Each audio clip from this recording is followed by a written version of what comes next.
हर वो चीज आपकी मांग पूरी करेंगे जो आप चाहते हो।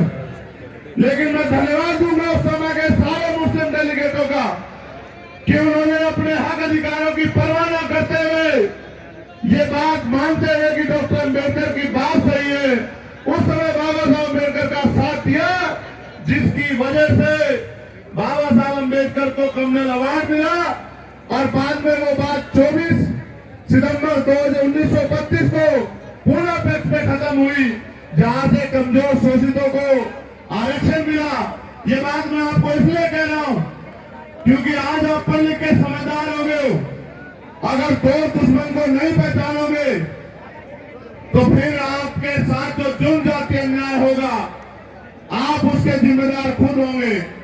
इसलिए वो पुरानी जो बात थी वो आगे बढ़े।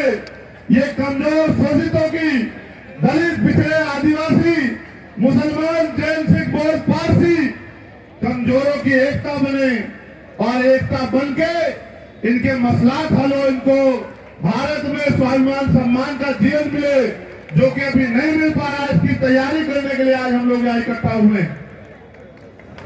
हमारे साथियों, मेरे जीवन को तो आप जानते हो, मैंने 16 महीने जेल काटी। जब दिल्ली में गुरु रविदास जी का गुरुघर तोड़ दिया गया तो मैं 66 दिन जेल रह के आया। और जब सीएम एनआरसी आया और कोई आवाज भी नहीं उठा रहा था, तब हमने दिल्ली की जो ऐतिहासिक जमा मस्जिद है वहां से फैसला लिया कि हम पूरी दुनिया को बताएंगे कि यहाँ मजलूम और जिसको आज टॉर्चर किया जा रहा मुसलमान वो अकेला नहीं है। और इसका खामियाजा भुगतना पड़ा कि उन्होंने मुझे, मेरे साथी जानते हैं कि 250 लाठियां मारी होंगी, मेरे नखून तक खींच लिए मेरे पैरों के, मेरे साथी जानते हैं इस बात को। और जब मैं जेल से आया, आपके यहाँ भी बिजनौर में गोलियां चली, आप इस बात को जानते हैं। यही नहटौर में चली, यही नजीबाबाद में चली, जो लोग आंदोलन कर रहे थे। कई लोगों की जान गई, मेरठ में चली। मैं सबके घर घर गया है बताने के लिए कि अकेले मत समझना, हम सब लोग आपके साथ हैं। लेकिन आज हालात ये है, आज हालात ये है कि बाकी नेता तो सीबीआई, ईडी, इनकम टैक्स से रुक जाते हैं, लेकिन Chandrashekhar Azad CBI, ED, income tax से नहीं रुक पाता। इसलिए जितने षड्यंत्र हो सकते हैं उतने षड्यंत्र किए जाते हैं।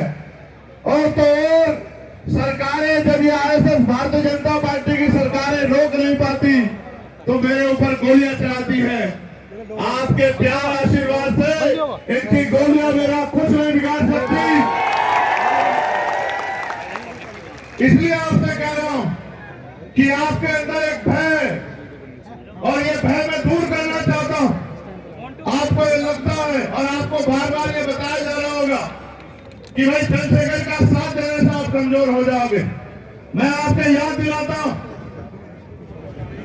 पहले आपने जब बाबा साहब अम्बेडकर आंदोलन चला रहे थे तब आपने आरपीआई का साथ दिया, लेबर पार्टी ऑफ इंडिया का साथ दिया, शेड्यूल कास्ट फेडरेशन का साथ दिया। फिर जब बाबा साहब चले गए आपने कांग्रेस पार्टी का साथ दिया, जनता दल का साथ दिया। और जब मान्यवर काशीराम आपके घरों पे आते थे तो आप उनको कहते थे कि आप फलानी पार्टी को कमजोर करने के लिए आए हो। आप उनकी बात को शुरुआती दौर में नहीं सुनते थे। फिर एक समय आया जब आपने उनका साथ दिया तो आप ताकतवर हुए, और जब आप ताकतवर हुए तो आपकी जिंदगियों में परिवर्तन आया। आज मैं उसी दौर में हूं। आज फिर आप लोग डर रहे हो, आपको लगता है चंद्रशेखर का साथ देंगे तो ताकतवर नहीं होंगे। जब आप मान्यवर काशीराम साहब का साथ देके ताकतवर हुए तो अपने खून चंद्रशेखर आजाद का साथ देके आप ताकतवर कैसे नहीं होंगे?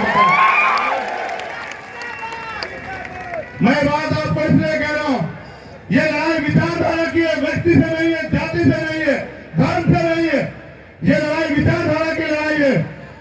एक समय था जब मान्यवर काशीराम साहब गली गली और हर प्रदेश में जाके बहुजन समाज के लोगों को एकजुट करने का काम करते थे।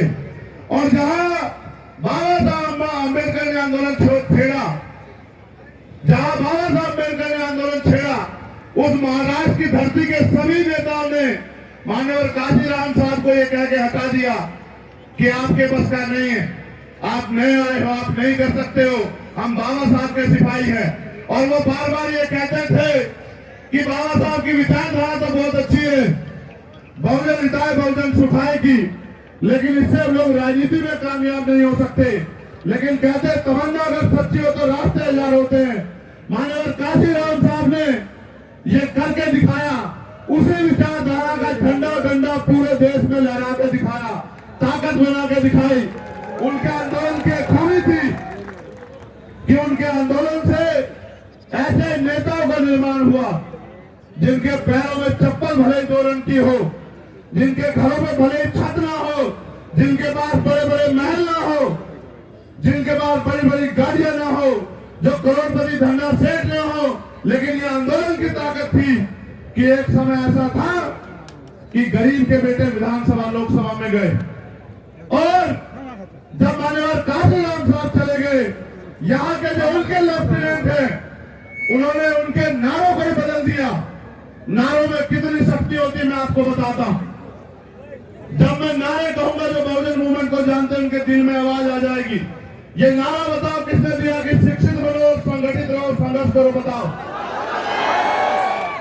ये नारा किसने दिया? जिसकी इतनी संख्या वाली उसकी इतनी हिस्सेदारी, बताओ। ये बताओ, वोट हमारा राज तुम्हारा नारा नहीं चलेगा, नहीं चलेगा नारा किसने दिया?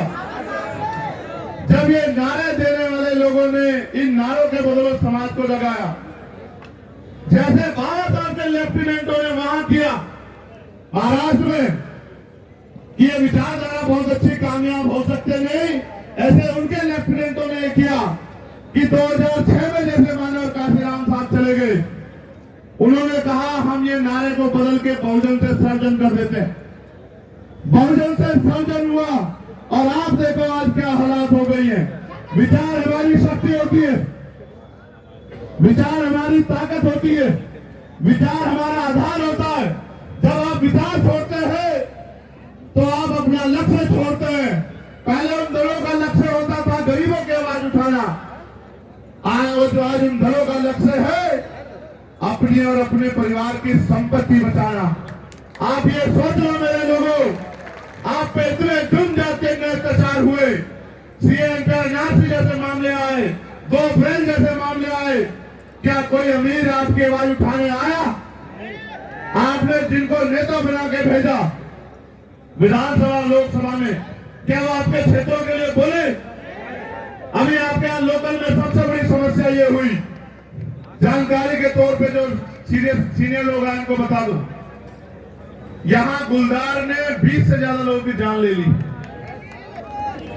लोगों का आशा करो, आप लोग क्या कर रहे हो बताओ।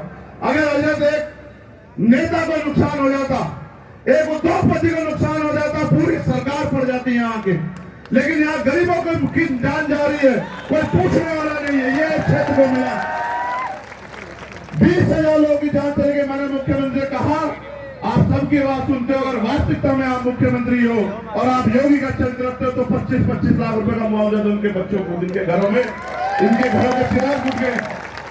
और सुरक्षा व्यवस्था करो, जब नेताओं की सुरक्षा हो सकती है, जब बड़े बड़े उद्योगपति सुरक्षा हो सकते हैं, गरीबों की सुरक्षा की जिम्मेदारी कौन लेगा? ये सरकार की जिम्मेदारी थी। इनको गरीब, कमजोर, इनको कीड़े मकोड़े समझ के नजरअंदाज किया गया सरकार द्वारा। और अजब 5 घटनाएं अभी कुछ दिनों में यहाँ दलित समाज के बच्चों के बलात्कार की हो गई और यहाँ के अधिकारी कर्मचारी हाथ पे आकर के बैठे। मैं होता पार्लियामेंट में प्रधानमंत्री को भागने नहीं देता, पार्लियामेंट में पूछता नहीं बताया। हम टैक्स देते हैं कि हमारे लोग, हमारी बच्चे हमने इसलिए पैदा की कि उनकी हत्या कर दी जाए, उनका रेप किया जाए। इस देश में बदला क्या आपके लिए? आप बताओ। अगर यहाँ गरीबों के बच्चे सुरक्षित नहीं, अगर उनकी जिंदगी सुरक्षित नहीं है, तो फिर ऐसी सरकारों का कोई फायदा नहीं होगा। सरकारें आपकी नहीं हो सकती मेरे लोग। मैं तो हजारों मुकदमे हमारे साथियों के ऊपर लगे, मैंने कई बार जेल काटी, तमाम तरह की जो समस्या मेरे सामने खड़ी की गई, उन सारी समस्याओं को लड़ा। मगर आप बताओ मेरे लोगों, क्या मैंने कभी तुम्हें अकेला छोड़ा? पूरी जिम्मेदारी से बताओ।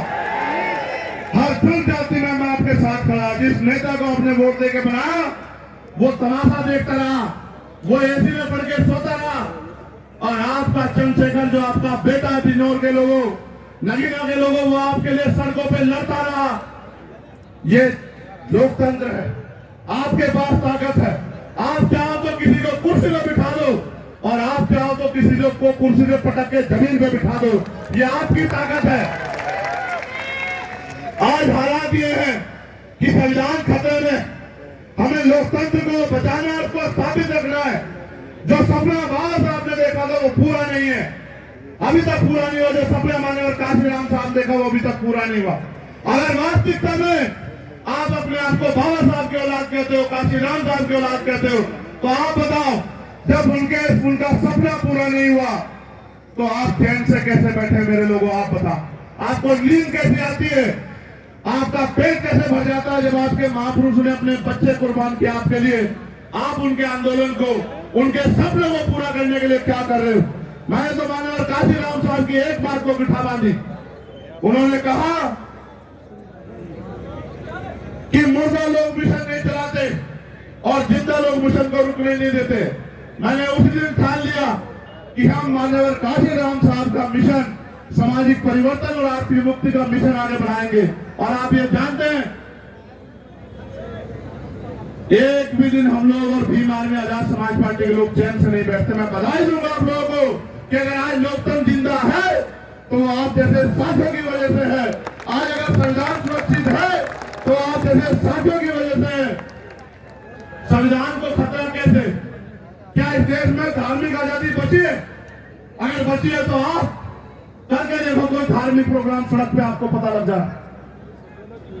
यहां धार्मिक आजादी खत्म की जा रही, यहां सामाजिक आजादी खत्म की जा रही है। गैर बराबरी सामाजिक जाति के आधार पर छुआछूत भेदभाव है, और यहां कमजोरों को, गरीबों को गरीब बनाया जा रहा है।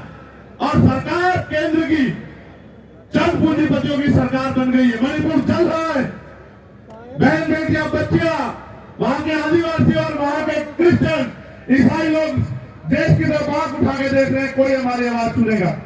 लेकिन किसी की नेता की हैसियत नहीं हो पा रही है कि सरकार की तानाबंदी करते, सरकार से सवाल पूछे।